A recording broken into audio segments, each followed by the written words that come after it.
बिस्मिल्लाहिर्रहमानिर्रहीम। अस्सलाम वालेकुम। आज आपके लिए एक नई वीडियो लेकर आए हैं। इस वीडियो के अंदर हम बात करेंगे testing and debugging in Python. यह हमारा सेकंड चैप्टर के लास्ट टॉपिक है। इसके अंदर हमने देखना है किस तरह हमारा जो प्रोग्राम है पाइथन का उसको हम टेस्ट कर सकते हैं और डिबग कर सकते हैं। सबसे तो ये पहले पता ये होना चाहिए कि टेस्टिंग क्या होती है और डिबगिंग क्या होती है। तो ये दोनों होती इसलिए है कि ताकि हम जो है अपना कोड जो हमारा करेक्टली जो है वो चल सके, एफिशिएंटली चल सके। तो सबसे पहले देख लेते हैं कि टेस्टिंग क्या होता है। Testing is the process of running your code with various input to check if it behave as expected. The goal is to find and fix any issue before the code issued in the real world application. Testing एक ऐसा process है जिसके अंदर आप अपने code को check करते हैं मुख्तलिफ इनपुट्स के ज़रिए से। फॉर एग्ज़ाम्पल जैसे हमने एक वीडियो में देखा था, लास्ट वीडियो में, कि किस तरह हम जो है वो किसी नंबर को ज़ीरो से डिवाइड करते हैं तो एरर आ जाता था। तो उसको हमने एरर को हैंडल किया था एक्सेप्शन हैंडलिंग टाइप ब्लॉक के ज़रिए से। तो अगर हम वो वहाँ पे उसको चेक ना करते, टेस्ट ना करते, खाली वो लिख देते कोड और यूज़र को डिलीवर कर देते, तो वो यूज़र अगर इसको किसी ऐसे नंबर से डिवाइड करता यानी ज़ीरो से डिवाइड करता तो फिर वो उसको एरर आता रहता, तो उसका ये मसला सॉल्व ही नहीं होना था। इसलिए जब भी आप प्रोग्राम सॉफ्टवेयर किसी को डिलीवर करें तो हमेशा उसको पहले टेस्ट कर लेना चाहिए कि सॉफ्टवेयर आपका जिस मकसद के लिए बना था वो फंक्शनैलिटी परफॉर्म कर रहा है या नहीं कर रहा।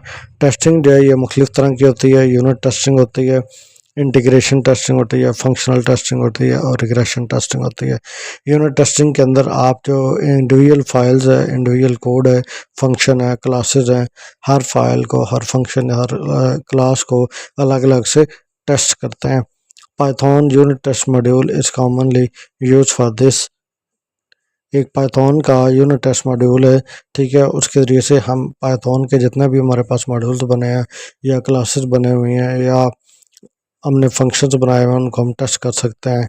उसके बाद इंटीग्रेशन टेस्टिंग होती है। जैसे यूनिट टेस्टिंग के अंदर हम हर फाइल को आप समझ लें कि अलग अलग टेस्ट करते हैं। इंटीग्रेशन के अंदर उन जितनी फाइल्स हमने बनाई होती हैं, जितने मॉड्यूल्स बनाए होते हैं, उन सबको इकट्ठे टेस्ट किया जाता है एज ए कम्प्लीट सॉफ्टवेयर। जब कंप्लीट सॉफ्टवेयर हमको टेस्ट करेंगे तो फिर उसके अंदर कोई और एरर आता या नहीं आता ये हमने देखना होता। फिर उसके बाद आती है फंक्शनल टेस्टिंग। फंक्शनल टेस्टिंग का मकसद ये होता है कि जब आप प्रोडक्ट या किसी यूज़र को देंगे उसके बाद उसके सिस्टम पे भी चलना चाहिए।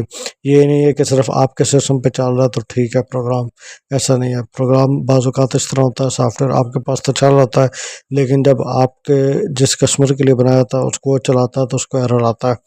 तो ये इस तरह फंक्शनल टेस्टिंग भी लाजमी करनी चाहिए, यानी उसकी मशीन पे जाके, उसके सिस्टम पे जाके चेक करें कि सॉफ्टवेयर वहाँ पे सही काम कर रहा है या नहीं कर रहा। उसके बाद आती है रिग्रेशन टेस्टिंग। रिग्रेशन टेस्टिंग का मतलब ये है आपने एक सॉफ्टवेयर जो है प्रोग्राम पहले जो तो कस्टमर को डिलीवर किया हुआ था, बाद में उसमें एक नई चेंज या एक नया मॉड्यूल ऐड करने को कहा आपने, उसने वो नया मॉड्यूल आपने ऐड भी कर दिया, फिर आपने दोबारा नया मॉड्यूल ऐड करने के बाद उस पूरे सॉफ्टवेयर को दोबारा से टेस्ट करना है कि ये जो नई चीज़ मैंने इसके अंदर ऐड की है इसकी वजह से बाकी जो प्रोग्राम पहले बना हुआ था उसके अंदर कोई इफेक्ट तो नहीं हुआ। ये चीज़ें जो होती हैं इसको कहते हैं रिग्रेशन टेस्टिंग, ये ज़रूरी होती हैं। उसके बाद आता है डिबगिंग। डिबगिंग क्या होता है? Debugging is the process of finding and fixing error bugs in your code. ये एक प्रोसेस है जिसके अंदर हम जो एरर होते हैं या बग्स होते हैं उनको फाइंड करते हैं और फिर उनको फिक्स करते हैं। एरर जो होते हैं उनको बग्स कहते हैं, लेकिन जो एरर मिलते हैं हमें उनको रिजॉल्व करना, उनको फिक्स करना, उसको कहते हैं debugging. It involves identifying the root cause of problem and making the necessary changes. इससे हमें डिबगिंग से ये पता चलता है जब हमारा जो इशू है वो किस जगह से आ रहा है, किस फाइल के अंदर कौन सा फंक्शन लिखा हुआ है और कौन सी लाइन के ऊपर जो हमारा इशू आ रहा है, इसको कहते हैं डिबगिंग। तो डिबगिंग की कुछ टेक्निक्स होती हैं, जैसे प्रिंट स्टेटमेंट होता है, डिबगिंग टूल्स होते हैं, एरर मैसेजेस होते हैं, additional adding print statement to check the values of variable at different stages of the code. For example जैसे हमने एक प्रोग्राम लिखा था लास्ट वीडियो के अंदर, वो क्या करता है कि एक नंबर वो ज़ीरो उसकी वैल्यू रख देती और उसको जब किसी नंबर से डिवाइड करते थे तो वो कहता था ज़ीरो डिवीजन एरर आ रहा है, यानी आप किसी नंबर को ज़ीरो पे डिवाइड नहीं कर सकते। तो हमने अगर प्रोग्राम बना दिया और हमें ये नहीं जहन में ही नहीं रहा कि ये ज़ीरो से भी कोई डिवाइड कर सकता है, तो हम क्या करेंगे जब वो एक यूज़र हमें कहता है कि एरर आ रहा है, लेकिन उसको नहीं पता कि एरर क्या आ रहा है, बस वो ये कहता है कि एरर आ रहा है, सिस्टम काम नहीं कर रहा, सही तरह से डिवीजन प्रोसेस नहीं हो रहा। आप जब जाके सिस्टम देखते हैं, उसको एरर पढ़ते हैं, आप देखते हैं कि कहाँ से इसको इशू आया। पहले आप वेरिएबल देखेंगे कि वो वेरिएबल के अंदर वो वैल्यू क्या सेट कर रहा है। और जब आप देखेंगे कि वो ज़ीरो सेट कर रहा है, तो इसको कहते हैं प्रिंट स्टेटमेंट। आपने हर लाइन के अंदर स्टेज जहाँ पे भी आपने कोई वेरिएबल को बनाया हुआ है, आप चेक करें उस वेरिएबल की वैल्यू ठीक आ रही है नहीं आ रही। इसको चेक जब किया जाता है, इस चेकिंग को कहते हैं प्रिंट स्टेटमेंट। फिर आता है debugging tool. Debugging tools like PDB Python debugger to set up through the code, inspect variable and understand the flow of execution। Debugging tool जब आप IDE में इंस्टॉल करते हैं पाइथन को, उसके साथ वो डिबगर भी इंस्टॉल हो जाते हैं।